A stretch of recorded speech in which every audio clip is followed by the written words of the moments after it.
Welcome, everyone. It is a pleasure to meet you. So, obviously, I am fairly new to this space, so allow me to formally introduce myself briefly. My name is Eli. Well, Elijah. You could call me Eli for short. And I aspire to disseminate the real.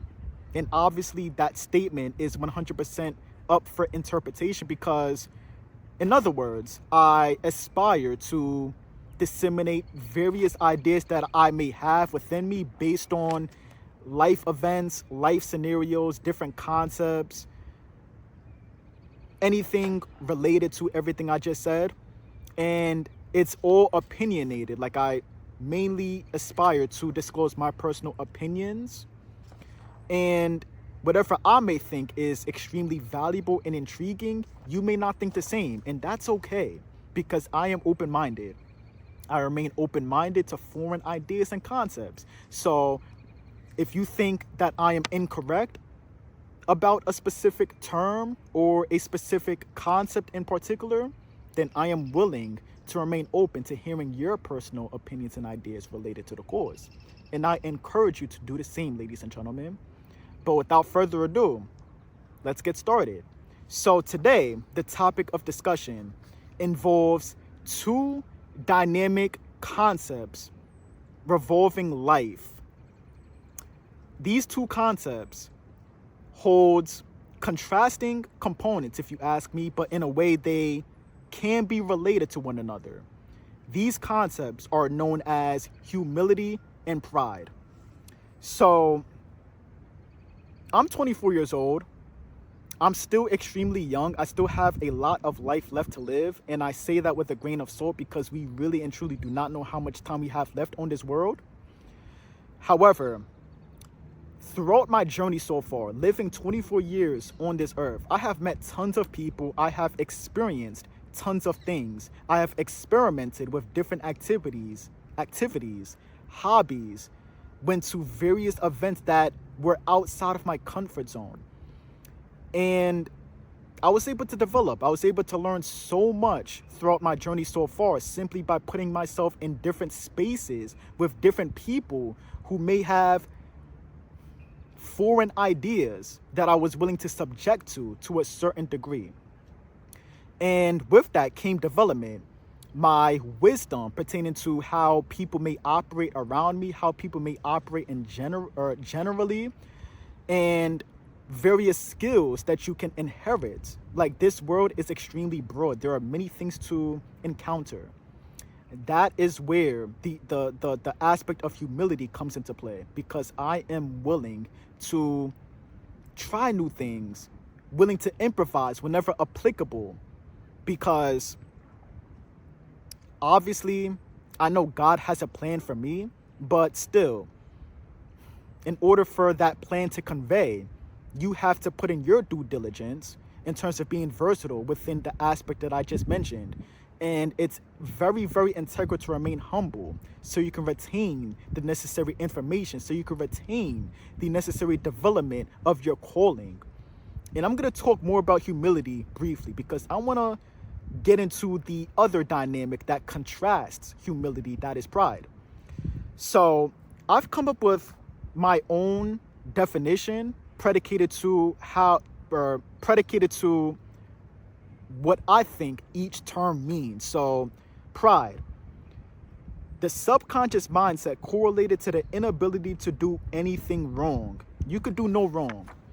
And I feel as though at least once in our lives, we have met that person who they think they are always right. You can provide them with evidence, empirical data, analytics, whatever the case may be, literally proving they are wrong based on a specific topic of discussion. Their ideas contradict another idea or whatever, unjustifiably, basically. And like I said, it's okay to have your own opinions. When it comes to having your own opinion, there's no right or wrong answer. It's all subjective to your interpretation. However, I feel as though it's doing you a disservice if someone is trying to guide you into the right direction and you decline because you think your way overrules any other way, simply because that is how your ideology has been fixated throughout your life. It's either your ideology or no ideology.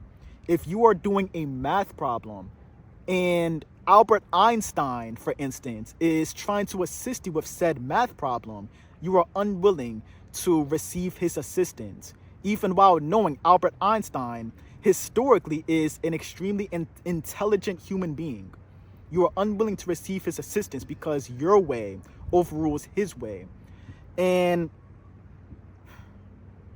genuinely, the specific information at times that people want to disclose to you could save lives. It could save your life, and it can shift the overall trajectory of your life tenfold. Consider the instance of someone who may not be the most fortunate financially.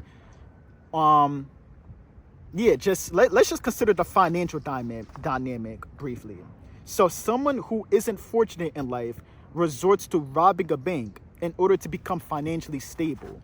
So on the surface, you may chalk it down to them being financially unstable to the point where they have no other way to overcome that roadblock. They don't have the necessary resources to deflect the circumstances that they are encountering throughout their journey. But at the end of the day, especially within the United States, there are laws, there are rules to maintain the art of humanity, peace, tranquility throughout the country. So yes, within your, or I shouldn't say your, I'm speaking more within a general perspective, but still, within someone's point of view, they may feel as though robbing a bank could set them up for life, right? But at the end of the day, you're committing a crime. You're putting the lives of you're putting the lives of innocent people in jeopardy because of your desires. And at the end of the day, yes, we understand what you're experiencing, but consider humanity. Consider the art of humanity that must be sustained. And I feel as though pride is it's not the only component, but I feel as though pride is one of the few components that transform, it's one of the few components capable of transforming an innocent civilian into a malicious criminal. People are committing crimes because they think their way is the best. No matter how logical their reasoning may sound, committing crimes is not good. And I'm going to talk about this other point briefly because it is also significant. Another thing pride will cause someone to do is to shame others for their deficiencies compared to them. Comparison of wealth, comparison of resources, opportunity, status, etc. You could be a CEO at a company, and just because someone is a regular employee, not making as much income compared to you, you feel the right, or you feel as though it is right to shame them because you want to make yourself feel better. That's what pride does. And it'll also cause a rift between you and your family members, you and your friends. It'll destroy friendships. Consider the instance of one of your friends or family members finally retaining a lifelong opportunity within their workplace or obtaining something of value to their possession, something that you wanted incorporated to your life for a while now. They have worked so hard for this achievement, and then suddenly you have built up resentment against them. Even if they haven't done anything wrong to you, you just suddenly despise them because of their achievements. That, my friend, is jealousy. Jealousy and pride are like two peas in a pod. And you can also consider this other dynamic. Imagine a scenario of you being in a significantly better position than your friend or family member in life. You are willing to support them then. But as soon as they eclipse your status, your position, and they are living the best life imaginable, and it becomes a scenario of you comparing your lifestyle to theirs, suddenly you're not willing to support them because they have eclipsed your status.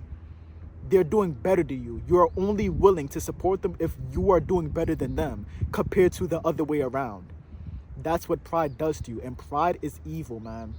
Pride is very destructive, and this is something that you should not subject to. Pride should not be prioritized over humanity based on the many points that I have verbalized to you. It is not good.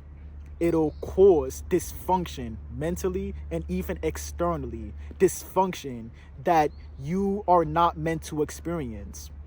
And like I mentioned previously in the beginning of the video, the art of humanity is something that should be prioritized. My personal definition, the subconscious mindset of being able to accept conviction or constructive criticism, even if they are extremely proficient at something. Humility is essentially the opposite of pride. Instead of remaining rigid, instead of remaining closed-minded because you think your way is the best way imaginable, you are willing to receive support from others, even if you're extremely profound at something, even if you are excelling at a specific profession. You could be a phenomenal basketball, football player, whatever. If someone spots a flaw within your craft, you are willing to take up their offer for guidance so you can improve and become more articulate within your craft. You can perceive yourself as the best basketball player on the planet. Even LeBron James has specific flaws that he has revitalized throughout his career. Like, throughout the early stages of his career, he wasn't the best three-point shooter. Now, during the late stages of his career, he has significantly improved his three-point shooting. Then he was considered the chosen one. Then he was considered one of the best players in the league, but he still improved another aspect to become more versatile. That is humility. Humility. Even though you are proficient, you are still willing to improve, and you are willing to accept guidance from other people based on foreign ideas because you are open-minded. You are flexible. And that, my friend, is how you retain opportunities. That, my friend, is how you grow. Development will be supported if you prioritize humility over pride. Pride is something that you should abstain from. Humility is something that should be enforced. And without further ado, that's all I have for you. I hope you guys enjoyed listening to me. And I plan to make more videos of this style, this scenery, and the same concept. So I hope you guys have a fantastic rest of your day. See you guys whenever. Take care. God bless.